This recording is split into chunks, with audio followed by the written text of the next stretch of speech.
Hi, it's Nancy welcoming you to Garden Scroll. I am amazed at how the zinnias have taken off just recently. They're just filling out everywhere, and I even had some that I pulled off that were already spent that I'm going to take to my friend Dee Dee at church, and I think she's going to love them. She's needing some seeds that just reseed themselves, and zinnias will fit that bill perfectly and be so beautiful doing it, and they'll bring hummingbirds, bees, and butterflies to her yard. And it's scorching out here. Sweat is dripping off of me, my face, into my eyes and everything, but who could miss this beauty? The purslane moss open because the sun is shining bright, and I just love this little pot. It just looks so gorgeous to me. I enjoy it so much. Granted, I do wish the weather was cooler where I could enjoy it even more and stay out longer, but this is just so beautiful. While a lot of my clematis is looking like this, just scorched, look at this little one. It's putting on blooms.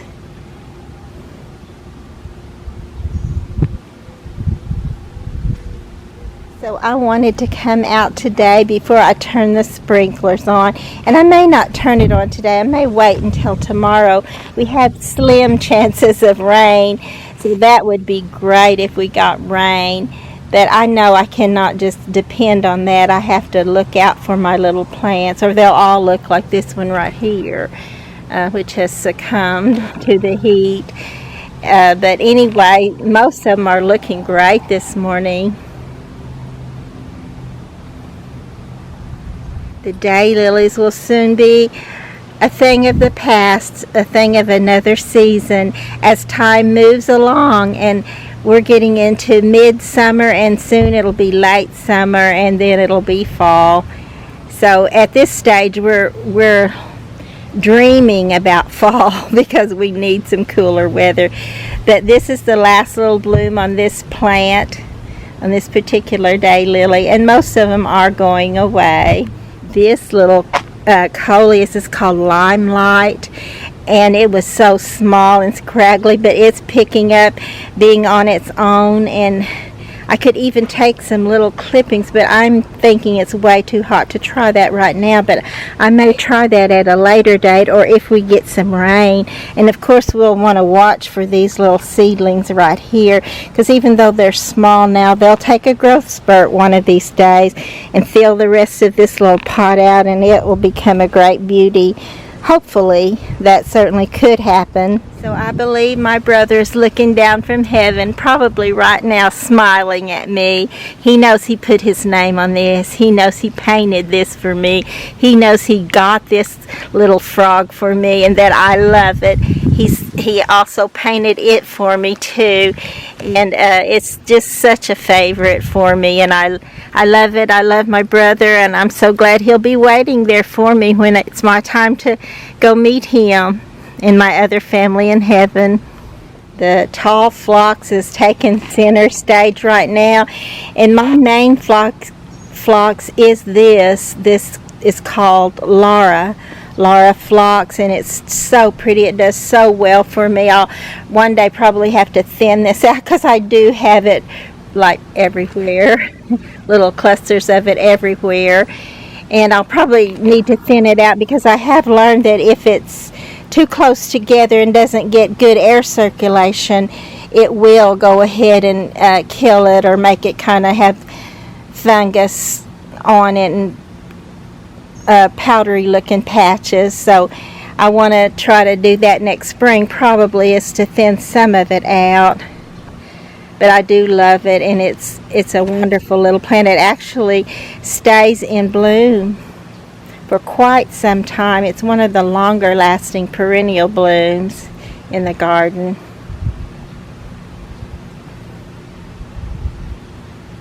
I'm loving this wormwood.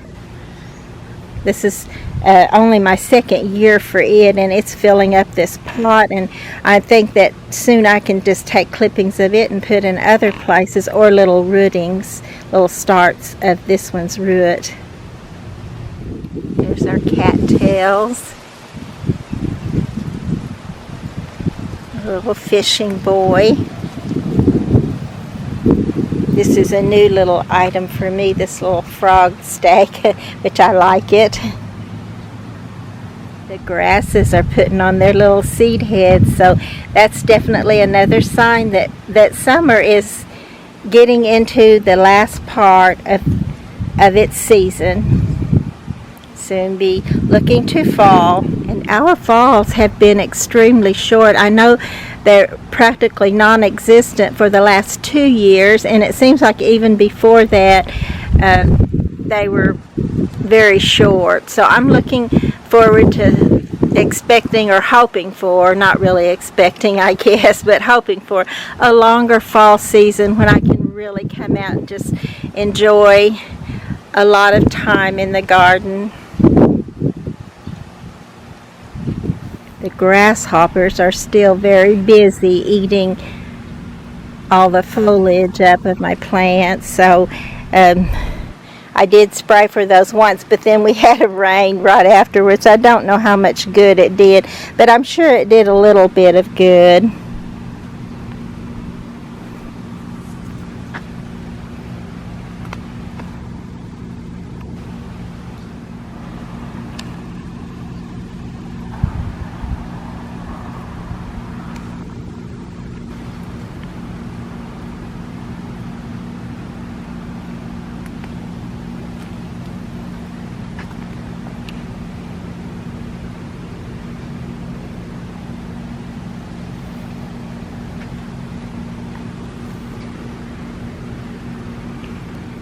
My little Japanese maple is not looking so good. It looks more brown than it did when I purchased it. It was a beautiful reddish, maroonish red color, but I'm still gonna have hope for it. You know, I don't give up hope for them until they're totally gone, and I'm hoping this will not ever be totally gone. I hope it will just continue to go for me. I tried one once before, and it made it through one season but did not come back in the spring, so I'm hoping and praying for this little one to not only come back but to thrive and do well.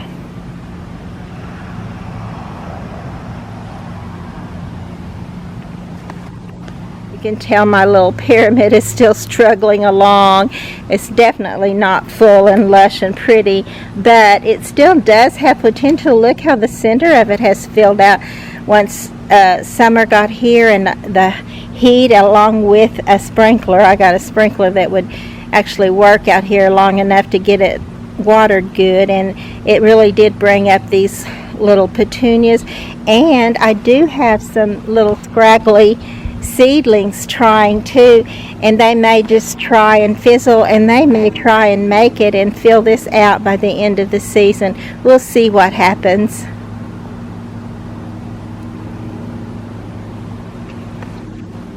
And here's another of the bright, beautiful zinnias.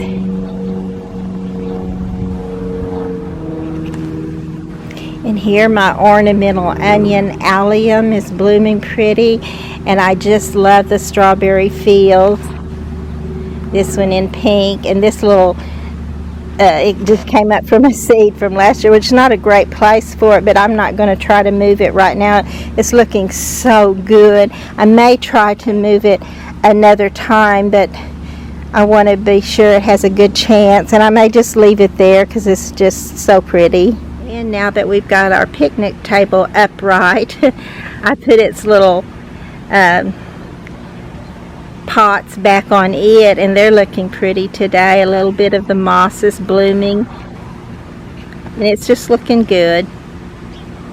Also, right across over here, look at this bougainvillea. I always want to say begonia, but bougainvillea. Look at this. Isn't it gorgeous?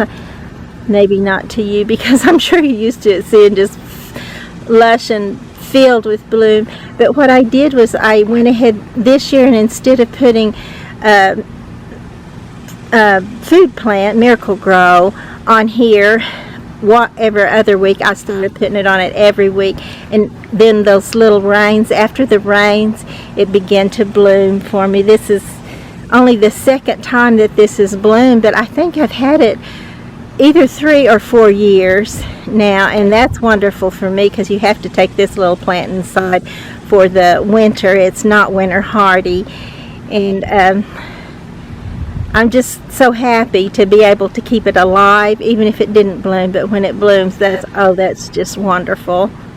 And these beautiful celosia blooms, I need to get rid of these. I do, because these little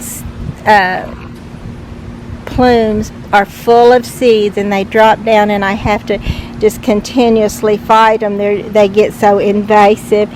But it's so hard to just go ahead and get rid of all of them because they're so beautiful.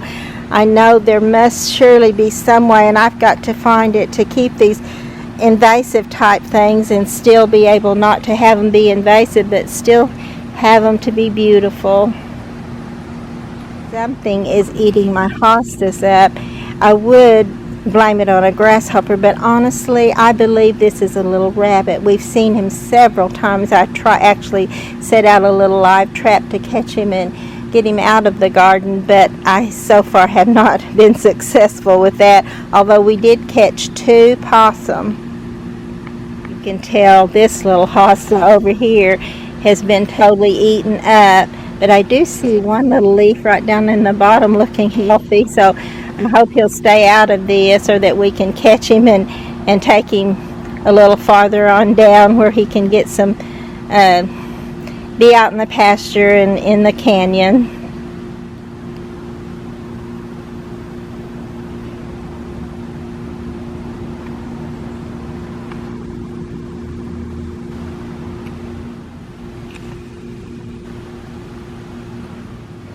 And my little water or bog garden is looking scraggly right now, nothing blooming in there, but it will bloom in the spring. And then over here I also have a black-eyed Susan vine that's just beginning to go up this trellis, and hopefully it'll be beautiful one of these days before long, and I'll get to show that to you along with its bloom.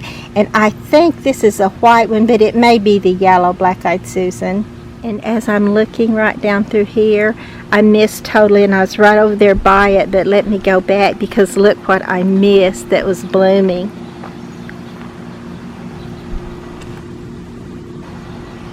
I'm glad I got to see that and to show it to you. Isn't that a beautiful clematis bloom? And this little purple oxalis plant, I have a friend who admired this and wants some, so I'll try to get her a little, I don't know if they're called bulbs, but they're a little chrome. They have their own little, I'm going to call it a little bulb. So, and I only had my friend from church Alma gave these to me, and I only have this one and this one right back behind it that have lived for me. These are another one that I've tried over and over again and did not have a lot of luck with them, but they're looking good now, and I just sure hate to lose them, but I'll see if I can get her a little start either this fall or probably this spring. Also, I'm a little anxious to see how this will do. This is just that turquoise trellis that was empty at the beginning, and it kept falling over at the beginning of the season, but it is full now of autumn clematis, and sometimes this just blooms so scraggly for me that it's not really all that pretty, but oh, when it just blooms a big billow of white, which I'm hoping it will do, so you can see its beauty and in its full glory. And soon I will be pulling these out. Oh, they're ready to pull out now. I usually wait until they're dry enough that you can just reach down there and pull them out, but there's me another job I need to take care of, is pulling up all the old dead stalks off of the daylilies that are already spent. Another thing that I started feeding every week instead of every 2 weeks is my Calabrachoa, and I don't know if that's what's made the difference, but very possibly. But I still have Calabrachoa, and here it is. I think this is the 24th of July, and I still have them, which is very unusual for me. They usually don't last till about the end of June or the first part of July, but I'm hoping, definitely hoping, that they will just continue on and be so beautiful for the fall also. That would be so great.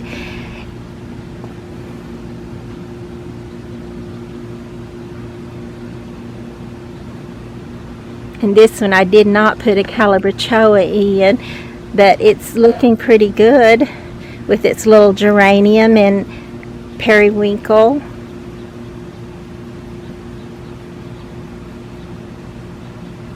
And then this one I did put a Calabrachoa in it. Actually, I had two, but one of them did die early on, and I've got this little coleus back here now, which is not doing much of anything, but I still think it will. It is getting healthier, much more healthier. It's getting a little fuller, and it's going to show off for us one day. And I hope this beautiful little Calabrachoa is right there when it does.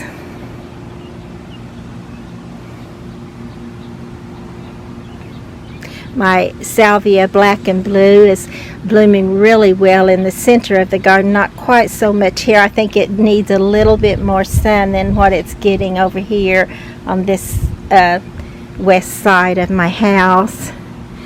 And then this little plant, this little pot, it also has some Calabrachoa in there, but mostly it is the purslane moss. And these were planted at the same time, and you can tell the purslane moss totally is taking over, but that little Calabrachoa is trying to hang in there.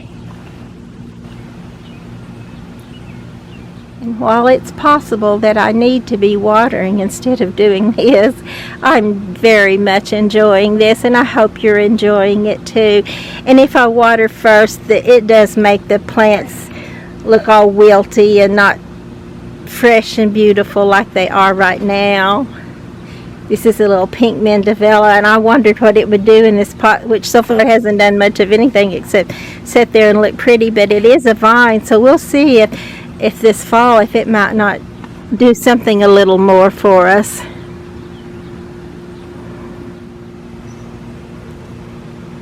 And this little pot still looks a bit scraggly to me, but I'm hoping it will fill out too. And the pretty little coleus that I put in here is looking great, and I did try another one there beside it, which is not really taking hold yet, but I think it will once the weather gets a little cooler. And if these particular ones don't, I'll probably put some more little starts in this pot. I moved this little pot from the front. It was just setting down, and I'd forgotten that it even was a hanging basket. I just used it for setting it down in the front. But my basket that I had here came loose from its little hook, and it was a different type of basket, one of the plastic ones, so that it broke loose from where it was hooked onto the plastic. So I had to just use it for a set down plant or pot planter, and I ended up putting this one here, and I like it there. I wish I could turn it just a little bit so she would be front and center, but she's still pretty just coming in from the side, and if you don't see her from the angle you're looking, the pot still looks nice.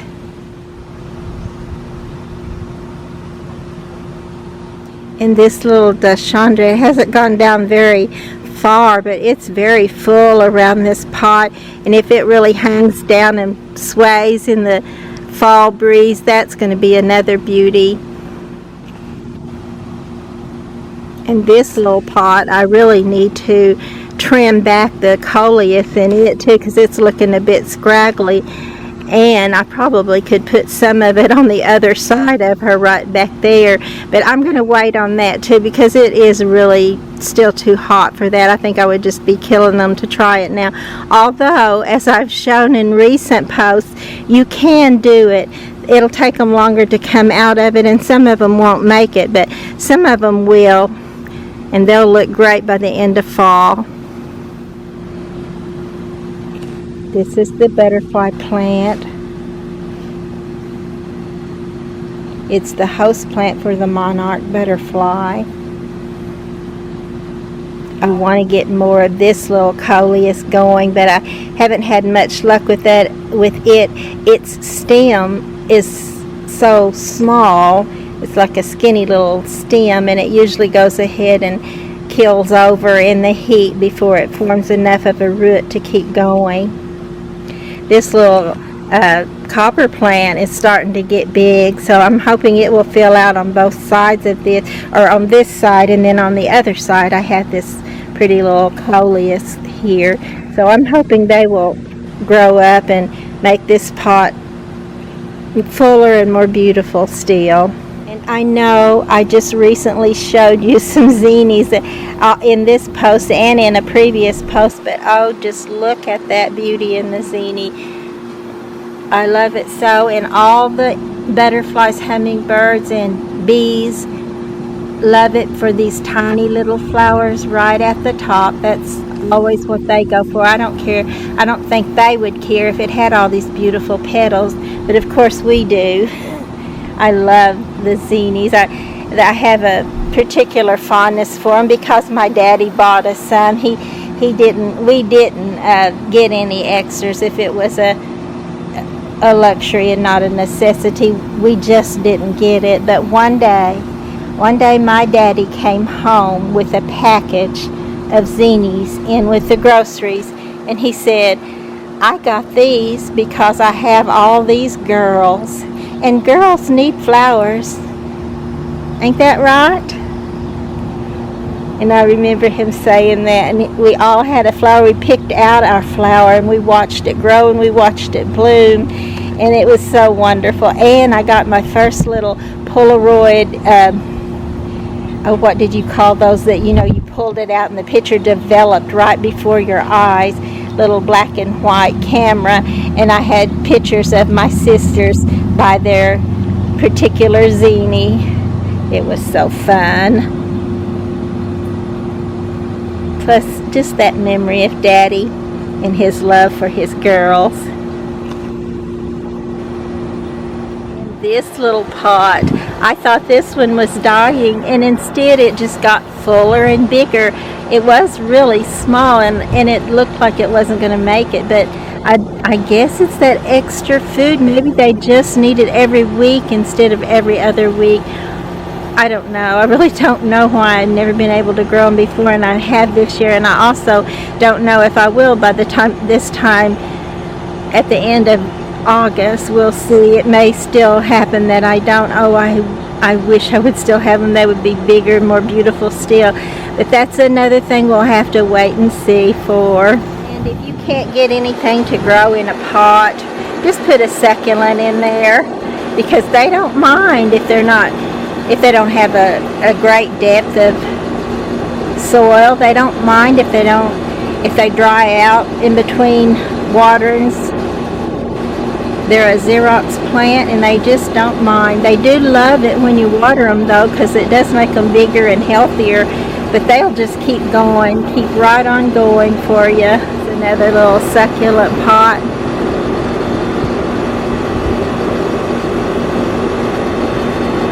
And I tried to put them all down here on the bottom of it too, because I think these pots look better, fuller, and just so lush and pretty when they have them growing all around it. But as you can see, just this one little spot did well. The others are still trying, but they're not really making a showing. But I still like this little pot.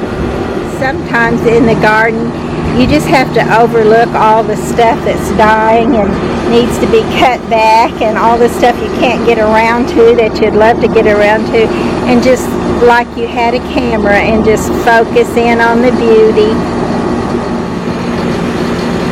Here's something else amazing for you. This little calabachoa that I had in this pot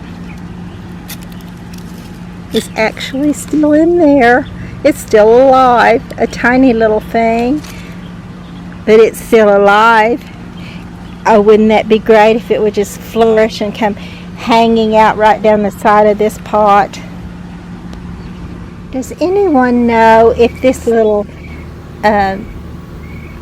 I'm not even sure what this is, but it looks like an aloe to me, or a, oh, what do they call those? Not an aloe vera, but a, oh my, I can't think of the name of it now. But anyway, I'm wondering if it's a hardy plant, so, or if I know the other things in here are hardy, so they should live through the winter, but I'm not sure if I need to bring this in or leave it out.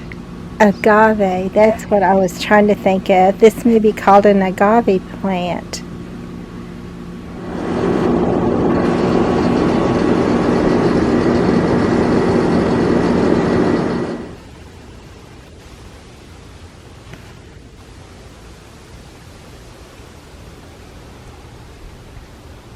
Oh, look, it bloomed.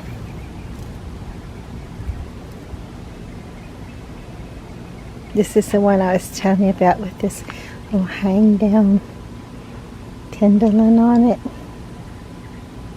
So pretty. This is the little pot that fell off of where I had it hanging in the backyard. So I'm just setting it here, and it looks pretty good there, I think. And this little plant in my seed box is a forget-me-not. I was hoping it was a coneflower, but that's okay. I do have coneflowers that I purchased in the late spring, and they're coming up, and next year we should have coneflowers in the garden. And I do love this, especially this beautiful blue. So I brought this to my sister today, and I wanted to show you hers. The ones like she gave me. Look at this.